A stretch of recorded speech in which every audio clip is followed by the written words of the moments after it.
Maha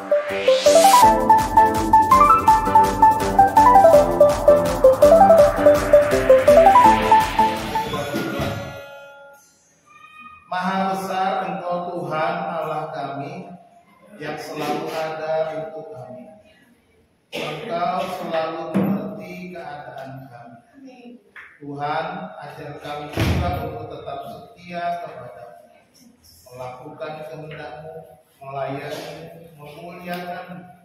Jadikan kami ya Tuhan, anak-anak yang sungguh-sungguh hormat dan mengasihi-Mu ya Tuhan dengan segenap hati. Pagi ini Bapa, kami mau bersama-sama membaca firman Tuhan, merenungkan firman Tuhan. Biarlah Engkau berbicara ya Tuhan, kami mau mendengarkan suara-Mu. Berbicara kepada kami pribadi lepas pribadi, menolong kami, menguatkan kami, meneguhkan kami agar kami boleh hidup sesuai dengan firman Tuhan. Hamba-Mu ya Tuhan yang terbatas, pakailah dengan kuat kuasa-Mu itu ya Tuhan, sehingga boleh menjadi berkat menyampaikan firman dan kebenaran. Berbicaralah ya Bapa kepada kami siap mendengar. Di dalam nama Tuhan Yesus Kristus kami sudah berdoa. Haleluya. Amin. Silakan duduk. Shalom. Puji nama Tuhan. Saudara-saudara dikasih Tuhan, hari ini saya masih berbicara tentang ibadah. Jadi ini yang ketiga sesi tentang ibadah, pentingnya ibadah. Hari ini kita belajar tentang indahnya beribadah. Amin. Wah, ternyata beribadah itu indah. Nah, saudara-saudara dikasih Tuhan, saya percaya saudara semua beribadah kepada Tuhan karena saudara rindu berjumpa dengan Tuhan, mendengarkan suara Tuhan, menguatkan dan menolong saudara. Saudara-saudara dikasih Tuhan, di dalam kehidupan kita yang penuh dengan pergumulan, terkadang juga hidup kita bisa galau, kita juga bisa kecewa, putus asa, ya. Kita mungkin bisa bete, dengar ya. Ketika bete, kita cari apa sih? Bete apa ya? Bete anak muda istilah bad temper, lagi nggak enak, lagi galau. Apa yang kita cari? Ya, macam-macam tentunya. Saudara mungkin cari nyanyi-nyanyi. Mungkin saudara kumpul dengan teman-teman pergi ke tempat karaoke, ya kan? Ada juga yang pergi ke pantai, ada yang mungkin pergi kumpul dengan temannya, macam-macam. Ada yang pergi mancing, ya kan? Menjalankan hobinya. Ada hobinya main bola ya. Ya, mungkin kita juga mencari tempat yang tenang. Dari tempat tenang, nyaman. Kalau lagi bete, dari tempat tenang. Kita cari tempat yang nyaman. Kita cari tempat yang indah. Ya kan? Ini yang selalu sering terjadi di dalam kehidupan setiap orang. Pasti inginkan sesuatu yang menyenangkan. Ya kan? Nah, saudara-saudara dikasih Tuhan,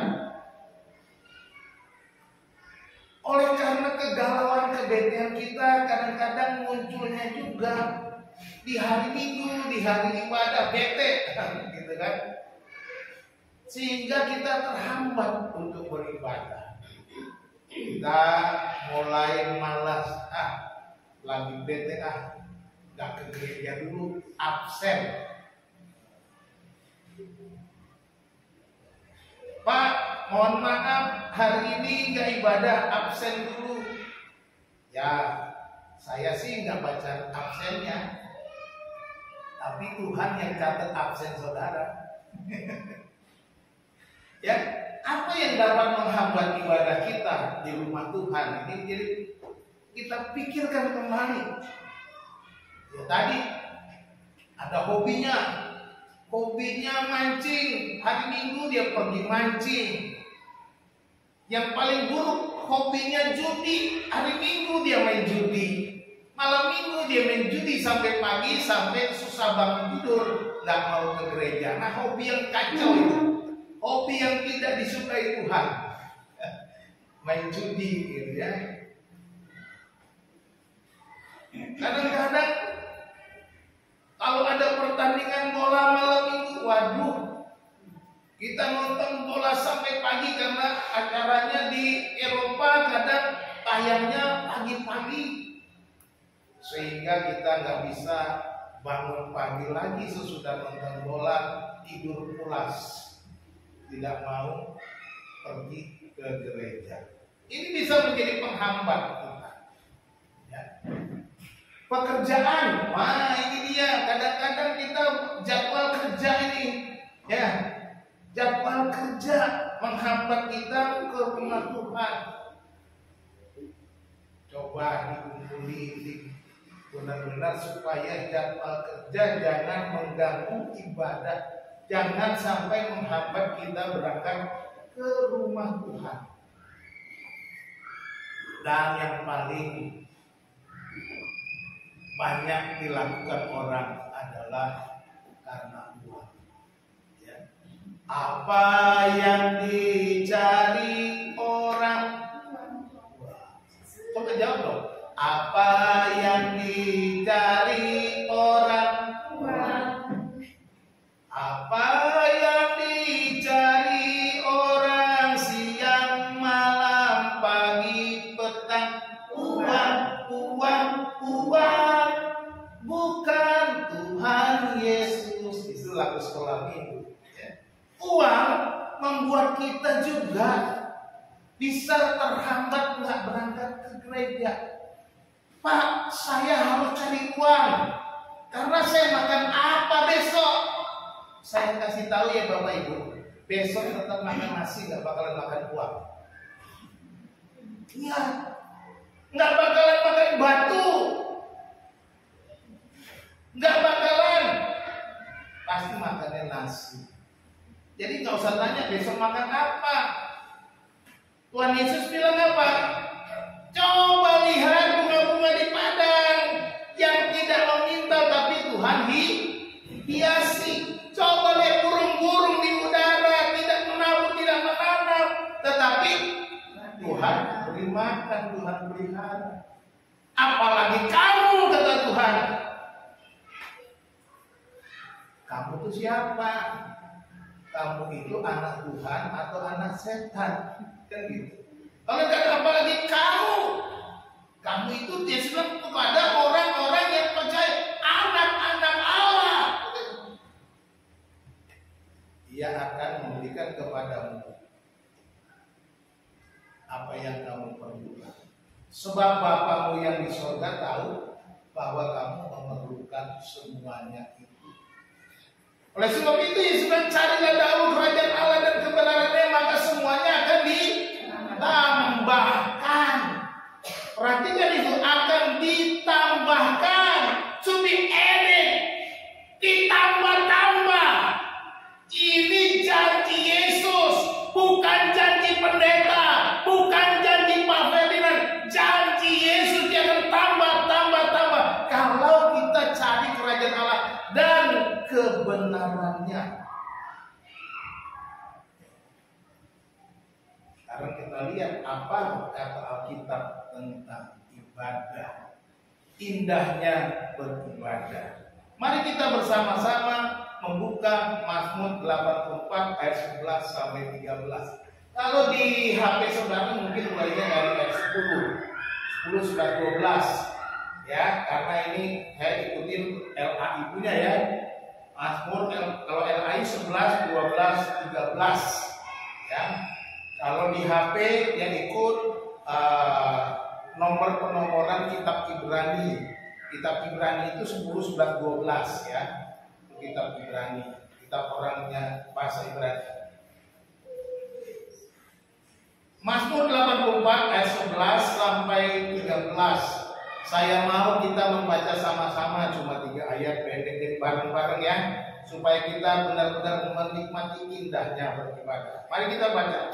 1, 2, 3. Sebab lebih baik 1 hari di pelataranmu daripada 1000 hari di tempat lain. Lebih baik berdiri di ambang pintu rumah Allahku daripada diam di kemah-kemah orang fasik. Sebab Tuhan Allah adalah matahari dan perisai. Kasih dan kemuliaan Dia berikan.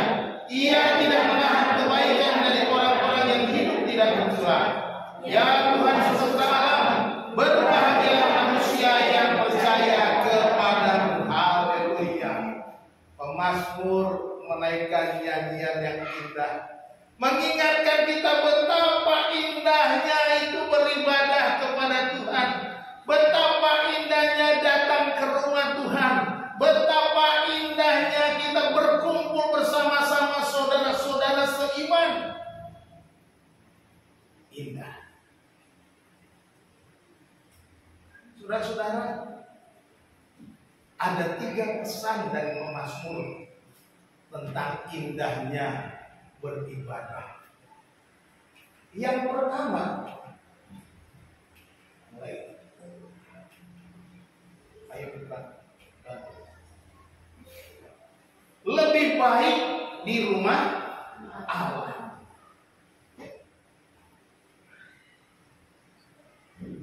Lebih baik di rumah Allah. Itu jaminan.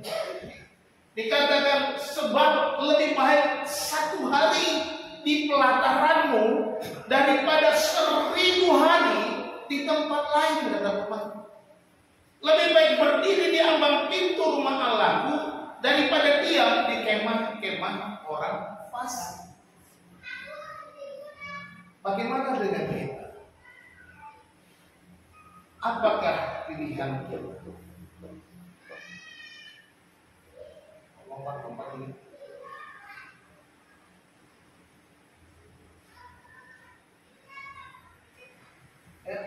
Karena hidup kita ini ada pilihan. Pilihan untuk taat kepada roh atau taat kepada daging. Pilihan kita di dalam hidup kita sebagai orang percaya cuma itu. Taat kepada roh Kudus atau taat kepada daging kita. Pemazmur berkata, sebab lebih baik 1 hari saja di pelatarannya Tuhan daripada 1000 hari di tempat lain. Di tempat lain dengan 1 hari di pelataran Tuhan lebih indah. Sungguh indah Kau Tuhan, penuh kasih dan sayang.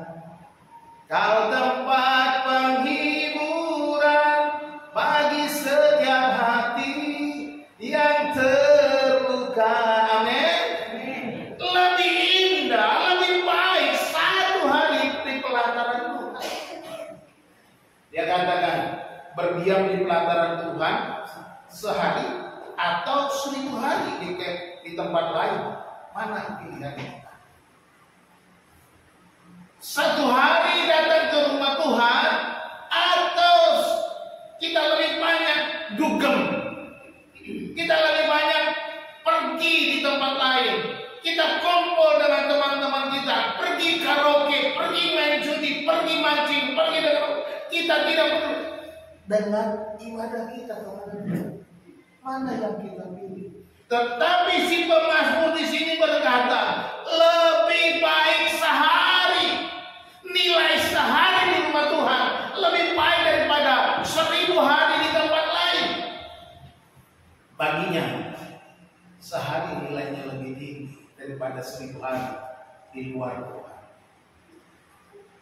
Ini indahnya. Ini yang digambarkan, diceritakan oleh si pemazmur. Dia menyanyikan suatu pujian, betapa indah di hadapan Tuhan, betapa damainya di hadapan Tuhan. Dia pilih sehari saja dibandingkan dengan 1000 tempat lain. lebih baik yang sehari itu. Ya. Lebih baik itu sehari itu. Tetapi ada banyak orang lebih baik di tempat lain daripada di rumah Tuhan.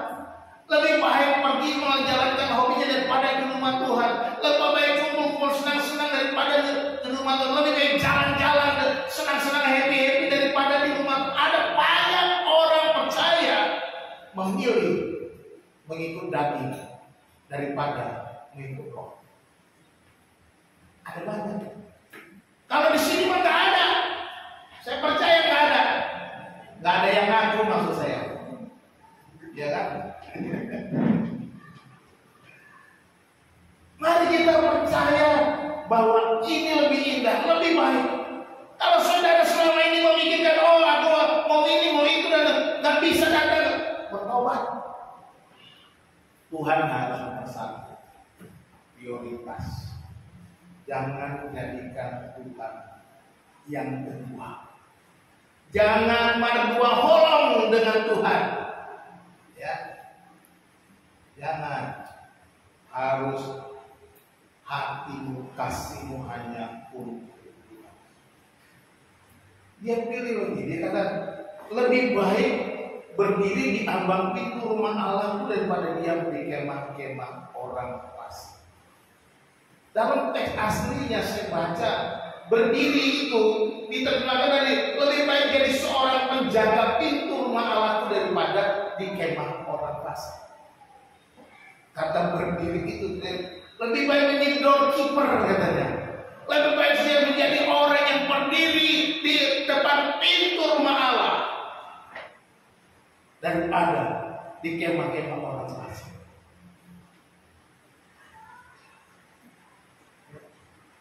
Kita harus memilih berdiri di hadapan Tuhan, berdiri di pintu rumah Tuhan, berdiri menghadap Tuhan daripada di tempat lain. Apalagi di berbicara tadi di tempat lain, sekarang lebih spesifik daripada tinggal di kemah orang fasik, orang-orang berdosa. Jangan kita ikut berkumpul di tengah-tengah orang fasik. Pemazmur dalam Mazmur pasal 1 dijelaskan yang dikatakan di situ orang yang diberkati itu kan. Berbahagialah orang yang tidak berjalan menurut nasihat orang fasik, tidak berdiri dalam jalan orang berdosa, dan yang tidak diatur dalam kumpulan pencongkok. Enggak berkumpul dia dengan orang-orang fasik. Jangan berkumpul dengan orang-orang fasik, orang-orang yang tidak takut akan Tuhan, orang-orang yang hatinya menjauh dari Tuhan, orang-orang yang senantiasa melakukan kejahatan demi kejahatan, orang-orang yang selalu melakukan perbuatan-perbuatan dosa. Itulah orang-orang fasik. Sedangkan kita disebut anak-anak Allah, orang-orang percaya. Kegagalan kita sekali lagi karena salah memilih ikut daging daripada memilih ikut. Saya sudah khotbahkan, kenakanlah seluruh perlengkapan senjata Allah. Lain dari situ langsung masuk kita khotbah tentang ibadah, ya kan? Jadi kita harus berdiri di ambang pintu rumah Tuhan. Lebih baik kita menjadi seorang penjaga pintu rumah Tuhan. Artinya kita, walaupun kita berdiri di pintu rumah Tuhan, kita bisa mendengar suara Tuhan. Itu lebih baik daripada di tempat orang fasik. Kita mau pilih mana? Ini indahnya beribadah. Sebab di hadapan Tuhan itu lebih baik. Bersama Tuhan itu lebih baik. Mazmur 122 ayat 1 bilang apa? Aku bersukacita ketika dikatakan orang kepadaku, mari kita pergi ke rumah Tuhan. Pemazmur bilang, kalau ada orang berkata kepada ayo ke rumah Tuhan, dia hatinya bersukacita. Artinya hatinya begitu bergelora, hatinya begitu bersemangat,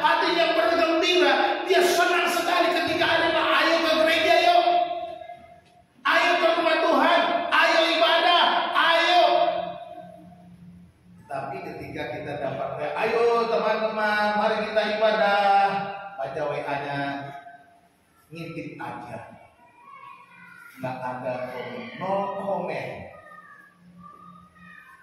nggak ada geloranya, nggak ada rasa sukacita. Waduh, yang ada adalah rasa bersalah.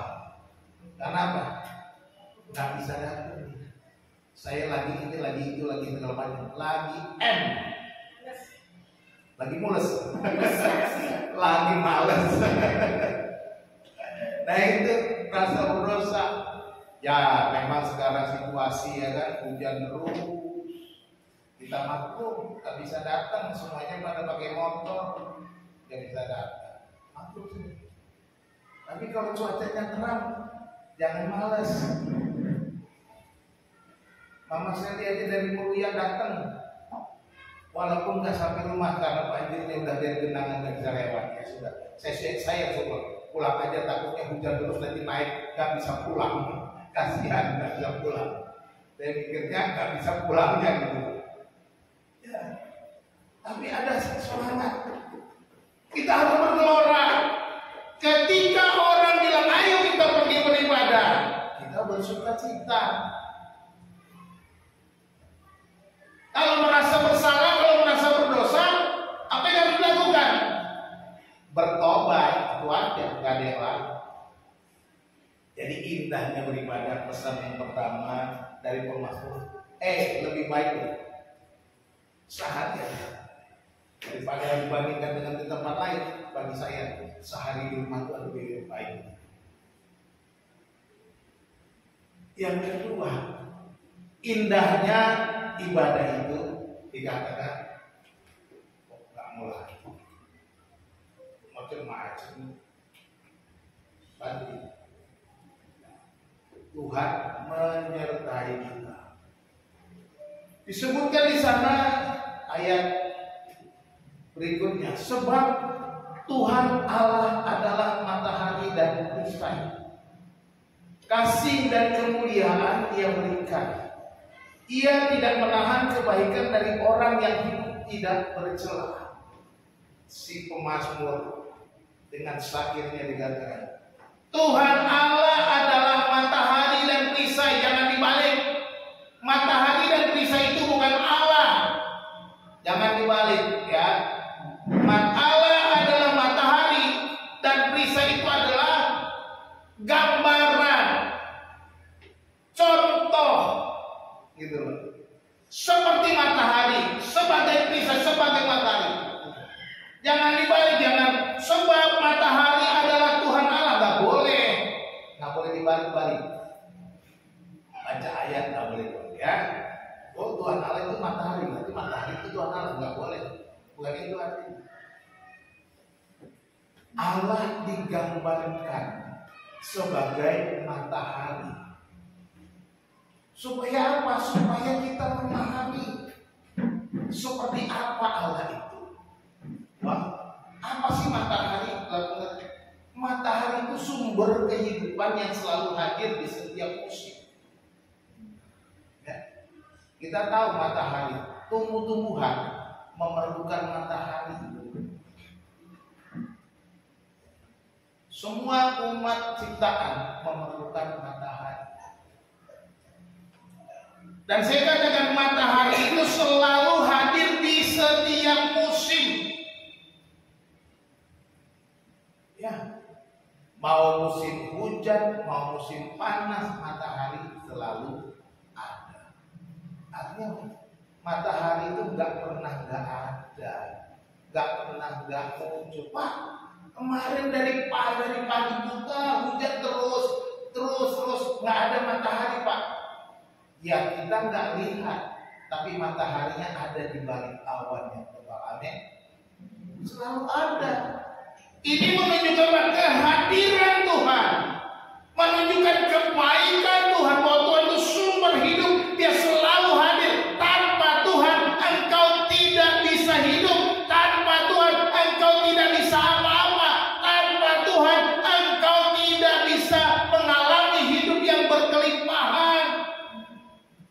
Nggak bisa tuh. Dia selalu hadir. Janjimu seperti fajar pagi hari yang tiada pernah terlambat bersinar. Janji Tuhan seperti fajar pagi hari, tak pernah terlambat bersinar. Matahari selalu terbit, walaupun hujan turun. Di sini hujan, mungkin di tempat yang nggak hujan kelihatan. Ya, bukan mungkin di tempat yang tidak hujan, pasti mereka lihat matahari terbit. Jadi matahari menggambarkan penyertaan Tuhan, kehadiran Tuhan di setiap waktu memberi kehidupan kepada kita. Perisai itu pelindung, ya. Bahwa Tuhan itu melindungi kita, menaungi kita. Tahu ya perisai yang tameng? Ya, tameng, perisai, apa lagi? Istilahnya kalau nggak tahu ya. Buat kalau perang itu ada, kalau Kapten Amerika tuh, suka pakai tameng. Ini Kapten Amerika. Itu perisai. Ya. Tuhan itu sebagai perisai, menaungi kita, melindungi kita, melingkupi kita, menjaga kita. Selalu digambarkan penyertaan Tuhan itu, kehadirannya melindungi kita, memberi kehidupan, melindungi kita. Jadi Dia menyertai kita, walaupun kita nggak lihat. Di saat badai kita hadapi, di saat kita mengalami kesulitan, di saat kita mengalami kegalauan, di saat kita mengalami masalah-masalah di dalam kehidupan kita, Tuhan tetap hadir di sana. Hello, Tuhan hadir. Dia melindungi, Dia menjaga, Dia akan terus memberikan pertolongan tepat pada waktu. Itu yang Dia lakukan. Dia menyertai kita. Jangan katakan di mana Tuhan ketika aku sedang susah, di mana Tuhan ketika aku sedang galau. Jangan tanya, Tuhan tetap hadir. Dia adalah matahari dan perisai. Dia selalu hadir di dalam kesusahan. Ini yang Tuhan lakukan. Dia menyertai kita di segala situasi, suka dan duka, susah dan senang. Tuhan selalu menyertai keadaan kita. Inilah indahnya ibadah ini. Ketika kita beribadah kepada Tuhan, kita merasakan, kata pemazmur, penyertaannya. Kalau engkau merasakan penyertaannya, jangan lupakan Tuhan di dalam hidup. Jangan nomorduakan Tuhan. Jangan jadikan Tuhan cuma ban serep. Kalau butuh baru datang. Jangan. Tuhan bukan ban serep. Tuhan harus menjadi nomor satu. Terus dikatakan lagi, kasih dan kemuliaan Ia berikan. Ia tidak menahan kebaikan dari orang-orang yang hidup tidak bercerai. Kasih dan kemuliaan. Ini gambaran sekali. Kata kasih di situ dalam bahasa aslinya, bahasa Ibrani itu hen. Bacanya hen. Hen itu artinya grace, anugerah. Jadi lalu kemuliaan itu disebut kabut kemuliaan. Hen itu anugerah, kasih, kemurahan.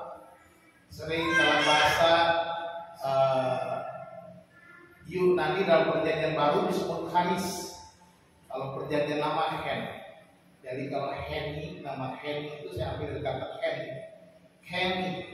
Heni itu artinya my grace, anugerah. Charista, jadi charis itu dijadikan charis. Itu artinya anugerah lagi, ya. Jadi kita anugerah dan kemuliaan katanya Dia berikan. Apa? Kata kabut kemuliaan ini menggambarkan kemuliaan kehadiran Tuhan di kemah suci, kehadiran Tuhan di atas apa namanya tabut perjanjian kabut. Jadi ketika si penyanyi ada anugerah Tuhan hadir, kampung Tuhan ada, menunjukkan bahwa Tuhan itu hadir. Tuhan itu ada di tengah-tengah umatnya. Tuhan itu ada di dalam kehidupan kita. Sekarang kita mengenal Dia dalam Yesus Kristus yang disebut Immanuel, yang berarti Dia hadir, kemuliaannya ada. Jadi jangan tinggalkan ibadah. Tuhan hadir dalam ibadah. Tuhan hadir dalam kumpulan orang benar. Tuhan hadir karena kabut Allah, kemuliaan Allah dinyatakan dan anugerahnya dinyatakan untuk kita. Dia berikan kepada kita dan Dia tidak menahan kebaikannya dari orang-orang yang hidup tidak bercela. Tuhan tahan. Yang paling penting, hidup kita berkenan kepada Tuhan. Jangan hidup dalam cacat celah terus. Jangan hidup dalam dosa. Kita memang sudah ditebus, tetapi kalau kita mengikuti daging, kita hidup dalam dosa. Tapi kalau kita hidup oleh Roh, maka kita akan hidup dalam kemenangan, di mana kita menerima kebaikan-kebaikan Tuhan di dalam kehidupan kita. Jadi di sini digambarkan Tuhan menyertai kita di dalam setiap kehidupan kita. Allah hadir di setiap momen kehidupan kita. Ya, Allah kita hadir di setiap momen kehidupan. Dia menyertai kita. Digambarkan si pemazmur sebagai matahari dan perisai dan kasih dan kemuliaannya yang tidak pernah berhenti, sehingga dia terus menyatakan kasihnya dan kebaikannya kepada kita. Diberikannya dia tidak tahan-tahan. Tuhan tidak menahan kebaikan dari orang yang punya tidak. Yang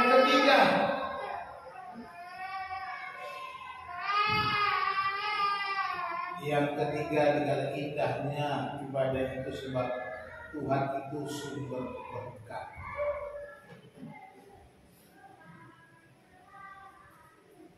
Tuhan adalah sumber berkat.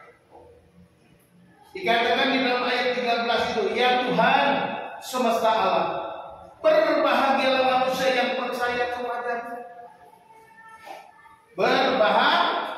Berbahagia. Kata berbahagia itu artinya bless, diberkatilah. Diberkatilah manusia atau orang yang percaya kepadamu. Diberkati orang-orang yang percaya kepada Tuhan. Ini bukan sekedar percaya. Saya yakin saudara semua sudah orang percaya kepada Tuhan. Kata percaya di sini artinya itu adalah trust. Orang yang percaya. Kita mempunyai trust kepada Tuhan. Digunakan kata. Dalam bahasa Inggris ada dua kata percaya. Yang pertama belief dan yang kedua trust. Belief itu adalah kata kerja, sedangkan trust adalah kata kerja dan kata benda. Trust itu bisa berarti kata benda percaya, punya atau kepercayaan. Belief artinya ini kepercayaan akan kebenaran sesuatu. Misalnya kita percaya bahwa seluruh alam semesta ini adalah ciptaan Allah. Kita percaya kebenarannya. Itu kebenaran. Belief, kita percaya kepada Yesus yang sudah mati di kayu salib mengampuni dosa, itu belief. Tetapi yang dimaksudkan di sini kita adalah kita trust kepada Tuhan. Sebab trust itu menunjukkan kepercayaan akan kemampuan sesuatu atau seseorang. Jadi kalau kita bicara trust kepada Tuhan, kita percaya bahwa Allah kita mampu, Allah kita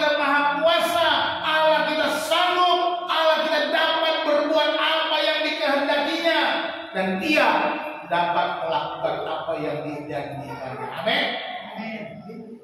Itu trust. Jadi yang dimasukkan di sini, yang diberkati oleh Tuhan, orang-orang yang percaya penuh kepada Tuhan, bahwa Tuhan mampu mengatasi masalahnya, Tuhan mampu menyelesaikan pergumulannya, Tuhan mampu melakukan apa yang terbaik dalam hidupnya. Itu trust.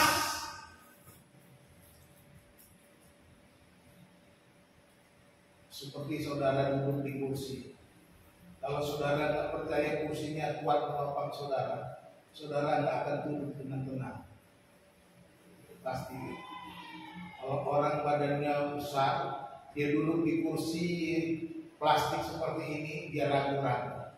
Dia pasti cari kursi tambahan, sehingga dia bisa bikin 3 lapis kursi atau paling sedikit 2 lapis. Dia tumpuk lalu dia duduk. Karena dia takut kalau satu kursi dia duduk nanti tuprak patah. Nah itu. Ketika kita percaya kepada Tuhan, kita percaya bahwa Tuhan pasti sanggup. Amin.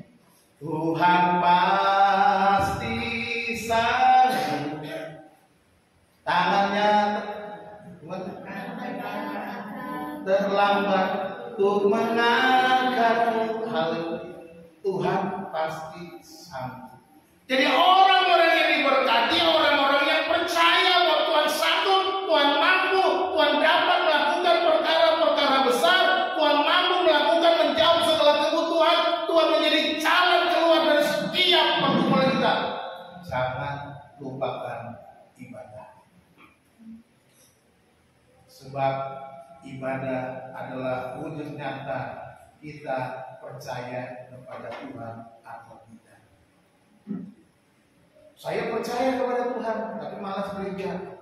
Ya, setengah percaya. Jangan begitu. Jangan lupakan ibadah. Indahnya beribadah, karena kita berjumpa dengan Tuhan sumber berkat. Jadi kita butuh kepercayaan penuh untuk menerima berkat. Trust yang perlu. Beliefnya kita sudah belief, tapi perlu trust. Tidak hanya berhenti pada tahap belief, tapi harus naik menjadi trust. Trust itu juga berarti kepercayaan. Contohnya kepercayaan itu adalah ketika seseorang diangkat oleh pimpinannya menjadi sebuah mendapatkan kedudukan, itu trust. Karena dianggap orang ini mampu, orang ini berdedikasi, orang ini telah berhasil dan saat ini dia harus naik ke level berikutnya. Karena trust. Kalau bosnya tidak percaya, dia nggak akan angkat anak buahnya.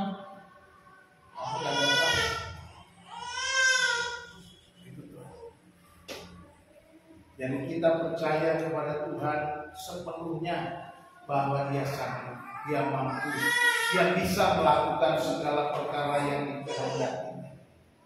Tuhan sudah berkat. Lebih baik 1 hari di pelataran ini daripada 1000 hari di tempat lain. Apakah kita punya pendapat yang sama dengan si pemazmur? Kalau kita sama dengan si pemazmur mengatakan 1 hari lebih baik daripada 1000 hari di tempat lain, maka kita juga akan menikmati penyertaan. Maka kita juga akan menikmati berkat-berkat Tuhan, sebab kata dia Tuhan semesta alam di doa si pemazmur, diberkatilah orang yang percaya kepadamu, orang yang percaya sepenuhnya kepadamu, yang percaya bahwa Engkau sanggup melakukan segala perkara, yang percaya bahwa Engkau jawaban atas segala pergumulan. Mari kita jadikan Tuhan sebagai satu-satunya yang mampu mengatasi kegalauan kita. Jadi pendahuluan tadi, kalau bete mau kemana? Kepada Tuhan. Itu jawabannya. Kalau lagi galau kemana? Kalau hatimu kamu sedang galau, lagunya gimana Tuhan ada? Ada lagu pada siapa mengadu, ada lagu. Berharap pada dunia sia-sialah, datang pada Yesus. Jadi datang pada Yesus, Dia sanggup datang pada Yesus. Jadi kalau bete, jangan pergi nongki-nongki cari Tuhan. Kalau lagi bete, apalagi kangen sama teman main judi, jangan main judi lagi, tobatlah. Ya kan? Apalagi yang suka hobinya utama aduh lagi ada perlombaan mancing nih, ikut lomba mancing dulu daripada lomba mancing, lebih baik ikut cari Tuhan dulu. Lebih baik kita nggak usah ikut lomba mancing, nggak rugi kok. Jadi ibadah kepada Tuhan harus menjadi nomor satu.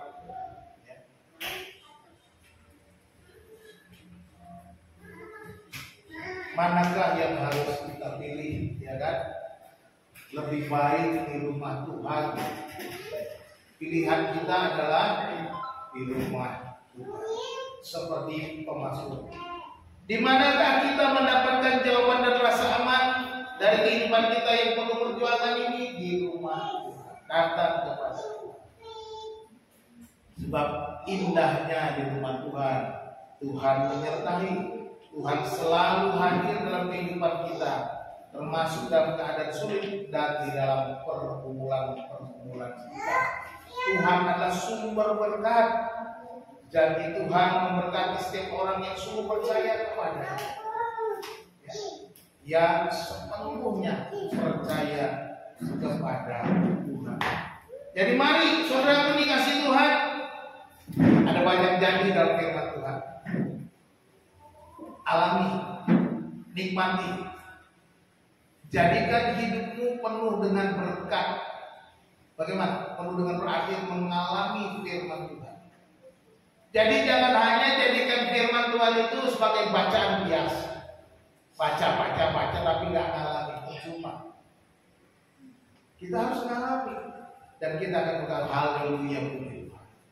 Saya yakin dan percaya kalau kita mengalami firman Tuhan, janji-janjinya digenapi, yang minggu pasti kita berlomba-lomba bersaksi menyatakan kebaikan Tuhan. Pasti Tuhan adalah sumber berkat. Kuncinya percaya sepenuhnya.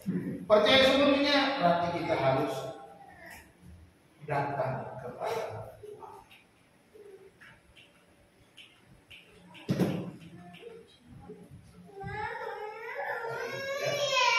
Jadi jadikanlah ibadah pilihan utama kita. Ya, jadikan ibadah adalah pilihan utama. Setialah beribadah ke rumah Tuhan, sebab dalam Tuhan ada rasa aman.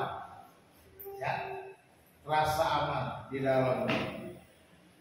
Sebab Tuhan selalu menyertai kita dalam setiap kehidupan kita. Suka duka, susah senang, Tuhan menyertai kita. Dia tidak pernah meninggalkan kita. Dia sudah berjanji, aku sekali-kali tidak akan meninggalkan engkau dan tidak akan membiarkan engkau, tetapi kuatkanlah dan teguhkan hatimu. Kita harus berpegang kepada Taurat Tuhan. Setialah beribadah, sebab Tuhan adalah sumber berkat. Jadi indahnya beribadah kepada Tuhan, sebab Tuhan itu adalah kehidupan kita seluruhnya. Tanpa Tuhan kita nggak ada apa-apanya. Amin. Tuhan Yesus memberkati kita. Shalom. Mari kita berdoa. Bapa yang baik, terima kasih, kami bersyukur kepadamu. Pada pagi hari ini kami sudah mendengar peringatan dari Tuhan agar kami lebih mengutamakan Tuhan di dalam hidup kami. Tuhan memberikan kami waktu selama 7 hari dalam seminggu. 6 hari kami melakukan untuk mencari nafkah, bekerja, melakukan aktivitas kami. Dan 1 hari biar menjadi hari kami boleh berhenti dalam aktivitas kami. 1 hari kami boleh mencari Tuhan, beribadah kepada Tuhan. Ajar kami untuk setia melakukannya. Sebab hidup kami bukan bergantung daripada apa yang kami lakukan, apa yang kami cari di dunia ini. Tapi hidup kami bergantung kepada kemurahan Tuhan, anugerah Tuhan semata. Hidup kami bergantung kepada kehendak-Mu ya Tuhan. Dan kami percaya Engkau memelihara kami sesuai dengan kemurahan. Terima kasih Tuhan. Ajar kami setia beribadah kepada Tuhan. Berkatilah umat-Mu ya Tuhan. Berkati setiap pekerjaan mereka, berkati rumah tangga mereka, berkati anak-anak kami ya Tuhan, berkati masa depan mereka, berkati rumah tangga supaya kuasa Allah bekerja dan rezeki Kau limpah-limpahkan ya Tuhan. Kau pelihara di dalam kebaikan. Kami percaya sebagaimana firman-Mu, Tuhan tidak menahan kebaikan bagi orang-orang yang hidupnya tidak bercela. Ajar kami untuk hidup benar di hadapan, untuk hidup lebih memilih mengikuti Roh Kudus daripada mengikuti keinginan daging kami. Terima kasih Tuhan, hamba berhenti berbicara. Biarlah Roh Kudus Engkau berbicara terus kepada kami, mengingatkan kami supaya kami bisa menang melawan semua kelemahan-kelemahan kami, kedagingan kami ya Tuhan. Terima kasih Tuhan. Dalam nama Tuhan Yesus kami berdoa.